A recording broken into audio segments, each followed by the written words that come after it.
দেশের মানুষ তার মালিকানা ফিরে পেয়েছে, এটাকে ধরে রাখতে হবে।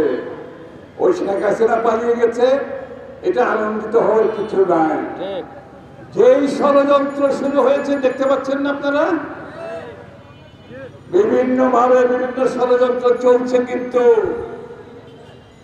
বিভিন্ন গোষ্ঠীকে ব্যবহার করার চেষ্টা চলছে, কিন্তু যারা বলে বেড়াচ্ছে এটাকে মূলধন করে আমাদের এই সাম্প্রদায়িক সম্প্রীতি নষ্ট করতে চাচ্ছে, তাদেরকে পরিষ্কার ভাষায় বলতে চাই, বাংলাদেশ সবসময় সাম্প্রদায়িক সম্প্রীতির দেশ ছিল, আছে, থাকবে, কেউ সেটা ভাঙতে পারবে না।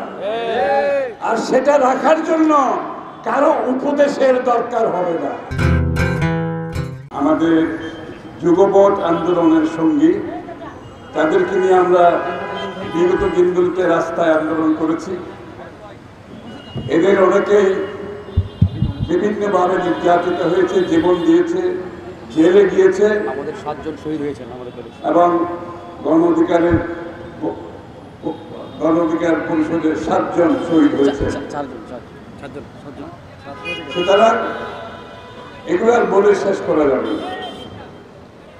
সবচেয়ে বড় কথা হচ্ছে, আমি প্রথমে শুরুতে যেটা বলতে চাই সেটা হচ্ছে, যারা এই দ্বিতীয় মুক্তিযুদ্ধে শহীদ হয়েছেন, শাহাদাত বরণ করেছেন, তাদের আত্মার প্রতি আমি শ্রদ্ধা জানাচ্ছি, তাদের পরিবারের প্রতি আমি সহানুভূতি জানাচ্ছি।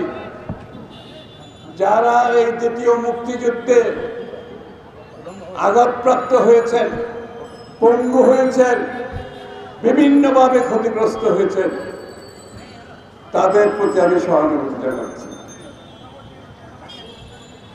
যারা এই মুক্তিযুদ্ধের সংগ্রামে সমাজের বিভিন্ন স্তরের মানুষ, বিভিন্ন শ্রেণীর মানুষ রাস্তায় সেদিন নেমে এসেছিল, তাদেরকে অভিনন্দন জানাচ্ছি। আজকে আমরা বাংলাদেশের মানুষ, যেটা আমরা আজকে 17 বছর ধরে বলে আসছি, যে বাংলাদেশের মালিকানা হচ্ছে বাংলাদেশের মানুষের। ঠিক, মালিক কে? বাংলাদেশের মানুষ, আর কেউ মালিক না। এই বাংলাদেশের মানুষ তার মালিকানা ফিরে পেয়েছে। দীর্ঘ 17 বছর আন্দোলন এবং ইদানিং আমাদের বৈষম্য বিরোধী আন্দোলনে আমাদের ছাত্ররা, তাদের সাথে যে সমস্ত দেশের সর্বস্তরের মানুষের আন্দোলনের মাধ্যমে বাংলাদেশের মানুষ তার মালিকানা ফিরে পেয়েছে। মালিকানা টিকিয়ে রাখতে হবে, মালিকানা ছাড়া যাবে না। যারা নিজেদেরকে বাংলাদেশের মালিক মনে করেছিল, তারা পালিয়ে গেছে, অথবা তারা এখনো পালিয়ে বেড়াচ্ছে। সত্যিকার মালিকের কাছে বাংলাদেশের মালিকানা ফিরে এসেছে। মুক্ত মানুষ হিসাবে এখানে দাঁড়াতে পেরেছি। আমি আন্দোলন সংগ্রাম করেছি, জেলে গিয়েছি 17 বছর ধরে। প্রত্যেক দিন সকালে ঘুম থেকে উঠে মনে হতো, আজকে আমার কি কি সমস্যা হতে পারে, আজকে আমার কোন কোর্টে যেতে হবে, আজকে আমি কি বিপদের সম্মুখীন হব, আজকে আমার পরিবার কি বিপদের সম্মুখীন হবে। 17 বছর ধরে এইভাবে জীবন যাপন করেছি। আজকে মাঝে মধ্যে ভুলে যাই যে আমরা স্বাধীন হয়েছি। এখনো সেই 17 বছরের ছায়া নিজের আমার মনের মধ্যে কাজ করে। হঠাৎ করে মনে হয়, আরে আমরা তো স্বাধীন হয়েছে, আমরা তো মুক্ত হয়েছে, দেশের মানুষ তার মালিকানা ফিরে পেয়েছে, এটাকে ধরে রাখতে হবে। ওই শেখ হাসিনা পালিয়ে গেছে, এটা আনন্দিত হওয়ার কিছু নাই। যেই ষড়যন্ত্র শুরু হয়েছে দেখতে পাচ্ছেন না আপনারা, বিভিন্ন ভাবে বিভিন্ন ষড়যন্ত্র চলছে, কিন্তু বিভিন্ন গোষ্ঠীকে ব্যবহার করার চেষ্টা চলছে। কিন্তু আমি দায়িত্বহীন কণ্ঠে বলতে চাই, বাংলাদেশ সম্প্রীতির দেশ। বাংলাদেশে কেউ এটা ভাঙতে পারবে না। যারা বলে বেড়াচ্ছে, এটাকে মূলধন করে আমাদের এই সাম্প্রদায়িক সম্প্রীতি নষ্ট করতে চাচ্ছে, তাদেরকে পরিষ্কার ভাষায় বলতে চাই, বাংলাদেশ সবসময় সাম্প্রদায়িক সম্প্রীতির দেশ ছিল, আছে, থাকবে। কেউ সেটা ভাঙতে পারবে না। আর সেটা রাখার জন্য কারো উপদেশের দরকার হবে না। এই দেশের মানুষ, তার মালিক, তারাই জানে সাম্প্রদায়িক সম্প্রীতির দেশকে কিভাবে সমুন্নত রাখতে হয়। আমরা সেটা জানি। অন্য কোথায় কি হচ্ছে সাম্প্রদায়িক সম্প্রীতি, ওটা আমাদের দেশের কোনো প্রভাব ফেলতে পারবে না। আমরা মুসলমান, হিন্দু, বৌদ্ধ, খ্রিস্টান, সব ধর্মের মানুষ, সব সংস্কৃতির মানুষ, সব এলাকার মানুষ, সব পেশার মানুষ আজকে সবাই মিলে আগামীর বাংলাদেশকে গড়তে হবে।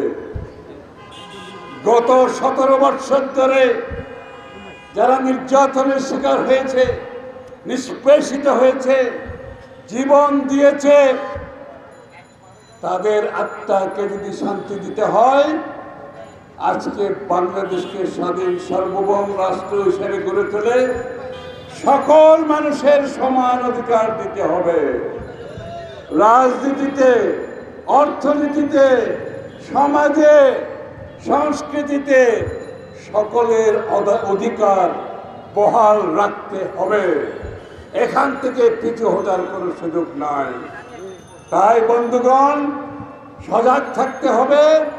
কোনো চাঁদাবাজি চলবে না, এখানে কোনো দখলদারি চলবে না, কোনো মাস্তানি চলবে না। সজাগ থাকতে হবে এই অপশক্তি যাতে আর রাস্তায় আসতে না পারে।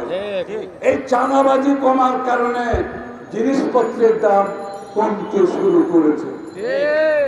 সুতরাং আমাদের সকলের স্বার্থে, দেশের স্বার্থে, বাংলাদেশের ভবিষ্যতের স্বার্থে এইসব যারা চাঁদাবাজ, যারা মাস্তান, যারা রাজনীতির নামে মাস্তানি করে বেড়ায়, অস্ত্রবাজি করে বেড়ায়, তাদেরকে চিহ্নিত করতে হবে। তাদেরকে কোনো জায়গা দেওয়া যাবে না। তাহলে আমাদের যে রক্তের সাথে আমাদের বেইমানি করা হবে। যারা কষ্ট করেছে, জীবন দিয়েছে, পঙ্গু হয়েছে, ব্যবসা হারিয়েছে, চাকরি হারিয়েছে, পরিবার ধ্বংস হয়ে গেছে, তাদের প্রতি বেইমানি করা যাবে না। যেই বাংলাদেশ গড়ার জন্য জীবন দেওয়া হয়েছে, ঠিক সেই বাংলাদেশ গড়ে তুলতে হবে। সবাইকে ধন্যবাদ। ঐক্যবদ্ধভাবে হাতে হাত মিলিয়ে, কাঁধে কাঁধ মিলিয়ে আমরা বিগত দিনে যে আন্দোলন করেছি সেটা অব্যাহত থাকবে। সেখান থেকে সরে যাওয়া যাবে না। সবাইকে ধন্যবাদ। 1 জানুয়ারি 2024 চেঞ্জ টিভি পা রেখেছে সুরভিত 6 বছরে। সবার প্রতি নিরন্তর শুভেচ্ছা। চেঞ্জ টিভি প্রতিষ্ঠা বার্ষিকীতে আমরা এদেরকে ধন্যবাদ জানাই। চেঞ্জ টিভিকে উত্তরোত্তর সাফল্য কামনা করি।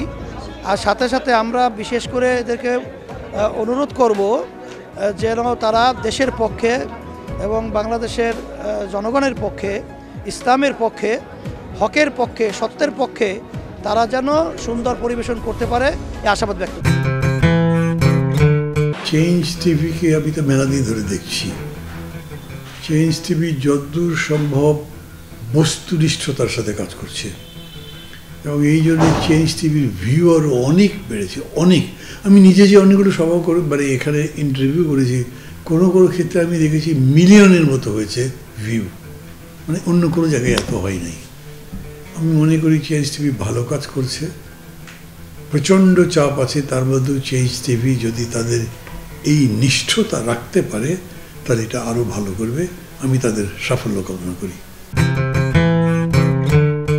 1 জানুয়ারি জনপ্রিয় যে online television, online media change টিভির 5 বছর পূর্তি হবে। চেঞ্জ টিভির সাথে আমার অনেক দীর্ঘ এবং পুরনো সম্পর্ক, প্রায় বলতে পারেন ঘরের সম্পর্ক। আমি এই 5 বছর পূর্তি উপলক্ষে আমি চেঞ্জ টিভিকে আমার ব্যক্তিগত পক্ষ থেকে, বিপ্লবী ওয়ার্কার্স পার্টির পক্ষ থেকে আমি আন্তরিক শুভেচ্ছা এবং আমি অভিনন্দন জানাই। আর আমাদের এখানে গণমাধ্যমকে বলা হয় 4th স্টেট। এক সময় ধরুন বিচার ব্যবস্থার প্রতি মানুষের একটা শেষ ভরসার জায়গা ছিল। সেই বিচার ব্যবস্থা যখন এখন বিরোধী দলের দমনের একটা প্রতিষ্ঠানে পর্যবেসিত হয়েছে, এখন জনগণের পক্ষে, বিরোধী দলের জন্য, জনগণের শোষিত নিপীড়িত অংশের জন্য গণমাধ্যমই হচ্ছে এখনো পর্যন্ত শেষ ভরসা। আমাদের এখানে ঐতিহাসিকভাবে গণমাধ্যম বরাবরই জনগণের গণতান্ত্রিক আকাঙ্ক্ষার পক্ষে ছিল।